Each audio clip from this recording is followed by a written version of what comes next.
నమస్తే ఫ్రెండ్స్. మనం కష్టపడి సంపాదించిన ఆస్తి మన పిల్లల భవిష్యత్తు కోసం, మన కుటుంబం హాయిగా ఉండడం కోసం. కానీ మనం లేని రోజు ఆ ఆస్తి గొడవలకు కారణం కాకూడదంటే ఇప్పుడే మనం తీసుకోవాల్సిన అతి ముఖ్యమైన నిర్ణయం ఏంటో తెలుసా? అదే వీలునామా, విల్. చాలా మందికి వీలునామా అంటే లాయర్స్ దగ్గరికి వెళ్ళడం కానీ, కోర్టుల చుట్టూ తిరగాలని ఒక భయం ఉంటుంది. అసలు వీలునామా ఎవరు రాయొచ్చు, ఎలా రాయాలి ఈ యొక్క వీలునామాని, ఈ యొక్క వీలునామాకి రిజిస్ట్రేషన్ తప్పనిసరా? ఇలాంటి ప్రతి డౌట్కి ఈ వీడియోలో సింపుల్ అండ్ క్లియర్గా తెలుసుకుందాం. ఎక్కడ స్కిప్ చేయకుండా చివరి వరకు చూడండి ఫ్రెండ్స్. మొదట అసలు వీలునామా అంటే ఏంటో చూద్దాం. ఒక వ్యక్తి తన సంపాదన లేదా ఆస్తిని తన మరణాంతరం ఎవరికి ఇవ్వాలో రాసిపెట్టే ఒక చట్టపరమైన పత్రం. దీనినే లీగల్ డాక్యుమెంట్ అని కూడా అంటారు. ఇక్కడ అతి ముఖ్యమైన విషయం ఏంటంటే, మీరు బతుకున్నంత కాలం ఈ వీలునామాకు ఎలాంటి పవర్ ఉండదు. ఆస్తిపై మీకు మాత్రమే పూర్తి హక్కు ఉంటుంది. మీరు ఎవరికైనా ఇచ్చుకోవచ్చు, అమ్ముకోవచ్చు. మీ మరణం తర్వాత మాత్రమే అది అమల్లోకి వస్తుంది. కాబట్టి ఎవ్వరూ కూడా భయపడాల్సిన అవసరం లేదు. సరే, మరి ఈ యొక్క వీలునామాని ఎవరు రాయవచ్చు అన్నది మనం ఇప్పుడు చూద్దాం. 18 సంవత్సరాలు నిండిన ఏ భారతీయ పౌరుడైనా ఇది రాయవచ్చు. మీరు సొంతంగా సంపాదించిన ఆస్తులకు అయితే, it means self acquired property అయితే పూర్తి హక్కుతో రాయవచ్చు. అదే తాత ముత్తాతల ఆస్తి అయితే ఇందులో మీకు వచ్చే వాటా వరకు మాత్రమే రాయగలరు. అతి ముఖ్యమైనది ఏంటంటే, వీలునామా రాసేటప్పుడు మీ మానసిక స్థితి, ఇట్ మీన్స్ సౌండ్ మైండ్, పూర్తిగా బాగుండాలి. ఎవరి బలవంతం, బెదిరింపులు లేకుండా స్వచ్ఛందంగా రాయాల్సి ఉంటుంది ఈ యొక్క వీలునామాని. అసలు ఇది రాయడం ఎలా, దీనికి ఏదైనా ప్రత్యేకమైన ప్రింటెడ్ ఫామ్స్ ఉంటాయా అన్న సందేహం మీకు రావచ్చు. అలాంటిది ఏం లేదండి. తెల్ల కాగితంపై చేతితో రాయవచ్చు, లేదా దీన్ని ఈ యొక్క వీలునామాని టైప్ కూడా చేయవచ్చు.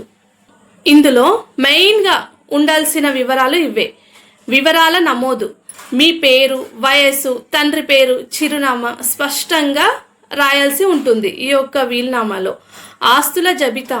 మీకున్న ఇండ్లు, స్థలాలు, బ్యాంక్ అకౌంట్స్, ఫిక్స్డ్ డిపాజిట్స్, బంగారం వంటి ప్రతి ఆస్తి వివరాలను స్పష్టంగా సర్వే నంబర్లు, అకౌంట్ నంబర్లతో సహా పేర్కొనాలి మీరు రాసేటువంటి వీలునామాలో. వాటాల విభజన. ఏ ఆస్తి ఎవరికి చెందాలో భార్య, పిల్లలు లేదా ఇతరులు వారి యొక్క పేర్లు, రిలేషన్తో సహా స్పష్టంగా రాయాల్సి ఉంటుంది. సాక్షులు, విట్నెసెస్. వీలునామాపై మీరు సంతకం చేసేటప్పుడు కనీసం 2 సాక్షులు ఉండాల్సి ఉంటుంది. వారు మీ సంతకాన్ని చూడాలి.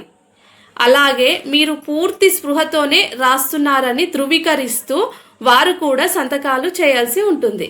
గమనిక. వీలునామా ద్వారా ఆస్తి పొందే లబ్ధిదారులు సాక్షులుగా ఉండకూడదు. ఎగ్జిక్యూటర్స్. మీ మరణం తర్వాత ఈ వీలునామాను సక్రమంగా అమలు చేయడానికి నమ్మకస్తుడైన ఒకరిని ఎగ్జిక్యూటర్గా నియమించాలి. వైద్యుడి సర్టిఫికేట్. వీలునామా రాసే సమయంలో మీ మానసిక స్థితి బాగుందని ఒక ప్రభుత్వ లేదా గుర్తింపు పొందిన డాక్టర్ ఇచ్చే మెడికల్ సర్టిఫికేట్ను జత చేయడం చట్టపరంగా చాలా బలాన్ని ఇస్తుంది. వీలునామాను రిజిస్ట్రేషన్ చేయించాలా అనే సందేహం చాలా మందిలో ఉంటుంది. చూడండి, భారత చట్టం ప్రకారం వీలునామాను రిజిస్ట్రేషన్ చేయడం తప్పనిసరి కాదు. తెల్ల కాగితంపై రాసిన ఈ యొక్క వీలునామా చెల్లుతుంది. కానీ సబ్ రిజిస్టర్ ఆఫీసులో రిజిస్ట్రేషన్ చేయించడం వల్ల భవిష్యత్తులో కోర్టులో దీన్ని ఎవ్వరు సవాలు చేయలేరు. అది ఒరిజినల్ డాక్యుమెంట్ అని చట్టం సులభంగా గుర్తిస్తుంది. మరి ఒకసారి రాశాక దీన్ని, ఈ యొక్క వీలునామాని మార్చవచ్చా? ఖచ్చితంగా మార్చవచ్చు. మీరు బతికున్నంత కాలం మీ వీలునామాను ఎన్నిసార్లైనా మార్చవచ్చు, రద్దు చేయవచ్చు లేదా కొత్తది రాయవచ్చు. మీరు రాసిన లేటెస్ట్ వీలునామా మాత్రమే ఫైనల్గా పరిగణించబడుతుంది. చూశారుగా ఫ్రెండ్స్, వీలునామా రాయడం ఎంత సులభమో. ఆస్తి గొడవలతో కుటుంబాలు రోడ్డున పడకుండా ఉండాలంటే ఎప్పుడో ఎందుకులే అనుకోకుండా ఇప్పుడే ఆలోచించండి. ఈ వీడియో మీకు ఉపయోగకరంగా అనిపిస్తే తప్పకుండా ఒక లైక్ చేయండి. మీ కుటుంబ సభ్యులతో మరియు ఫ్రెండ్స్తో షేర్ చేయండి. ఇలాంటి మరిన్ని ఉపయోగకరమైన లీగల్ అండ్ లైఫ్ అప్డేట్స్ కోసం మన ఛానల్ని ఇప్పుడే సబ్స్క్రైబ్ చేయండి ఫ్రెండ్స్. ధన్యవాదాలు.